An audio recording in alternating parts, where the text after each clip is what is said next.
નમસ્કાર મિત્રો, આજે આપણે સીમાંત પડતર પદ્ધતિના એક દાખલાની ગણતરી કરીશું. આગળના વિડીયોમાં આપણે જોયું કે સીમાંત પડતર પદ્ધતિના કેટલા સૂત્રો છે. તો આજે આપણે એક દાખલાની ગણતરી કરીએ જેથી કરીને તમને ખ્યાલ આવે કે આ દાખલો કઈ રીતે ગણી શકાય. મિત્રો, આજે જે આપણે દાખલો ગણવા જઈ રહ્યા છીએ એ દાખલા નંબર 17 છે અને એ દાખલો દક્ષિણ ગુજરાત યુનિવર્સિટી ટીવાય બીકોમમાં માર્ચ 2010માં પૂછવામાં આવેલો હતો. તો પ્રથમ આપણે દાખલાની માહિતી આપણને આપેલી છે તેની ચર્ચા કરી લઈએ અને ત્યારબાદ આપણે ગણતરી કરીશું. સરસ્વતી કંપની લિમિટેડની માહિતી નીચે મુજબ છે. વેચાણ એકમ દીઠ 24 લેખે કુલ એકમો આપેલા છે આપણને 5000 એકમો. નફા જથ્થાનો ગુણોત્તર આપણને આપેલું છે 33.33%. સલામતીનો ગાળો આપણને આપેલો છે 45%. અને આપણે આ બધાની ગણતરી કરવાની છે. તો મિત્રો, જ્યારે પણ સીમાંત પડતર પદ્ધતિનો દાખલાની ગણતરી કરવાની હોય ત્યારે આ પ્રકારની આપણે માહિતીની જરૂરિયાત પડે. આના પરથી જ તમે દાખલાની ગણતરી કરી શકો. તો પ્રથમ આપણે આમાં જે માહિતી આવે છે એ બધી માહિતી આપણે શોધી નાખીએ. તો આમાંથી કઈ કઈ માહિતી આપણને આપેલી છે? તો સૌથી પહેલા વેચાણ. તો વેચાણ કેટલું છે? 5000 એકમો છે 24 લેખે, એટલે કુલ વેચાણ તમારું કેટલું થશે? 5000 ગુણ્યા 24 એટલે 1,20,000 રૂપિયા તમારું વેચાણ થઈ જશે. ત્યારબાદ મિત્રો આપણને ચલિત ખર્ચા પણ નથી આપેલા, ફાળો પણ નથી આપેલો, સ્થિર ખર્ચા પણ નથી આપેલા અને નફો પણ આપેલો નથી.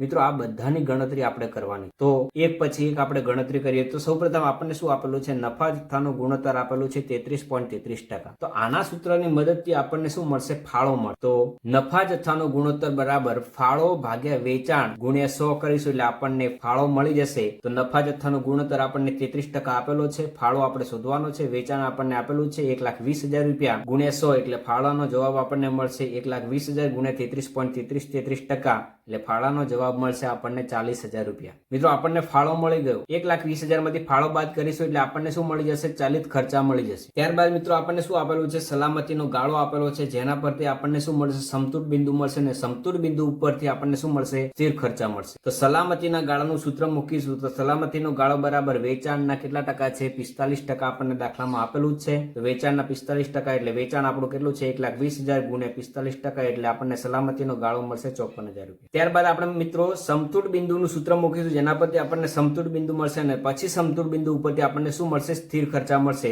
તો સમતૂર બિંદુ બરાબર વેચાણ માઇનસ સલામતીનો ગાળો 1,20,000 માઇનસ 54,000 એટલે આપણને સમતૂર બિંદુ મળશે 66,000 રૂપિયા. મિત્રો, હવે સમતૂર બિંદુનું નવું સૂત્ર મૂકવાનું છે. સમતૂર બિંદુ બરાબર સ્થિર ખર્ચા ભાગ્યા પીવી ગુણોત્તર. સ્થિર ખર્ચા આપણે શોધવાના છે. સમતૂર બિંદુ આપણને મળી ગયું છે 66,000 રૂપિયા એટલે આપણને શું મળશે? સ્થિર ખર્ચા મળી જશે 66,000 બરાબર સ્થિર ખર્ચા ભાગ્યા 33.33% પીવી ગુણોત્તર આપણને દાખલાની અંદર આપેલો છે. એટલે સ્થિર ખર્ચા આપણને મળશે 22,000 રૂપિયા. હવે મિત્રો, સ્થિર ખર્ચા આપણને 22,000 રૂપિયા મળી ગયા છે. ફાળો આપણને મળ્યો છે 40,000 રૂપિયા, જે અહીંથી ગણતરી કરીને આપણે મેળવી છે. તો 40,000 માંથી 22,000 બાદ કરીશું એટલે આપણને શું મળશે? નફો મળશે 18,000 રૂપિયા. હવે આપણે ગણતરી સાની સાની કરવાની છે? તો પ્રથમ આપણે ગણતરી કરવાની છે સ્થિર ખર્ચાની રકમ શોધવાની છે. તો પ્રથમ આપણો જવાબ મળી ગયો છે. સ્થિર ખર્ચાની રકમ કેટલી છે? 22,000 રૂપિયા આપણને સ્થિર ખર્ચાની રકમ મળી ગઈ છે. ત્યારબાદ આપણે ગણતરી કરવાની છે નફાની રકમ શોધો. તો નફો આપણને કેટલો મળ્યો છે? 18,000 રૂપિયા આપણને નફો મળી ગયો છે. એટલે પ્રથમ જવાબ મળી ગયો છે અને બીજાનો પણ જવાબ આપણને મળી ગયો છે. નફાની રકમ 18,000 રૂપિયા. ત્યારબાદ ત્રીજા નંબરમાં આપણે શોધવાનું છે જો નફો 22,500 વધારે કમાવો હોય તો સલામતીના ગાળાની રકમ શોધો. જો નફો 22,500 વધારે કમાવો હોય તો સલામતીનો ગાળો શોધવાનો છે. અને સલામતીનો ગાળો શોધવા માટેનું સૂત્ર શું છે? સલામતીનો ગાળો બરાબર ખરેખર વેચાણ માઇનસ સમતૂર બિંદુ.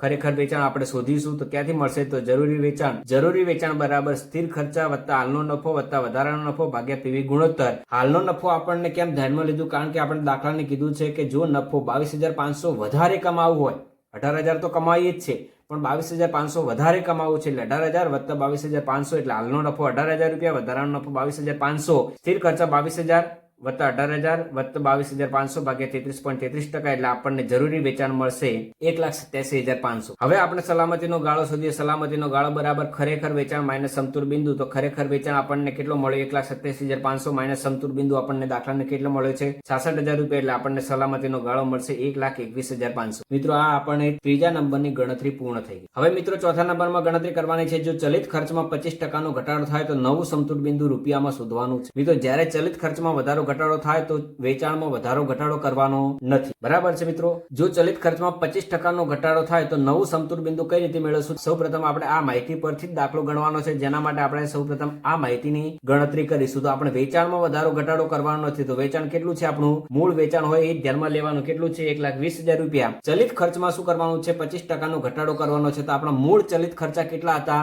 80,000 રૂપિયા હતા. એમાં ઘટાડો કરીશું 25%, એટલે આપણો જવાબ કેટલો મળશે? 60,000 રૂપિયા આપણો જવાબ મળશે. એટલે 1,20,000 માઇનસ 60,000 એટલે આપણને ફાળો કેટલો મળશે? 60,000 રૂપિયા આપણને ફાળો મળશે. એમાંથી સ્થિર ખર્ચામાં વધારો ઘટાડો કરવાનો નથી, એટલે સ્થિર ખર્ચા કેટલા આવશે? 22,000 જ આવશે. એટલે 60,000 માઇનસ 22,000 એટલે નફો કેટલો મળશે? 38,000 રૂપિયા. આપણે શું શોધવાનું છે? નવું સમતૂર બિંદુ શોધવાનું છે. તો તેના માટે આપણે નફા જથ્થાનો ગુણોત્તર આપણે શોધવું પડે. નફા જથ્થાનો ગુણોત્તર એટલે કે પીવી ગુણોત્તર બરાબર ફાળો ભાગ્યા વેચાણ ગુણ્યા 100. ફાળો આપણને કેટલો મળ્યો? 60,000 રૂપિયા. વેચાણ કેટલું છે? 1,20,000 ગુણ્યા 100 કરીશું એટલે આપણને નફા જથ્થાનો ગુણોત્તર મળશે 50%. નવું સમતૂર બિંદુ આપણે શોધવાનું છે. તો નવું સમતૂર બિંદુ બરાબર સ્થિર ખર્ચા ભાગ્યા પીવી ગુણોત્તર. સ્થિર ખર્ચા કેટલા છે? 22,000 રૂપિયા.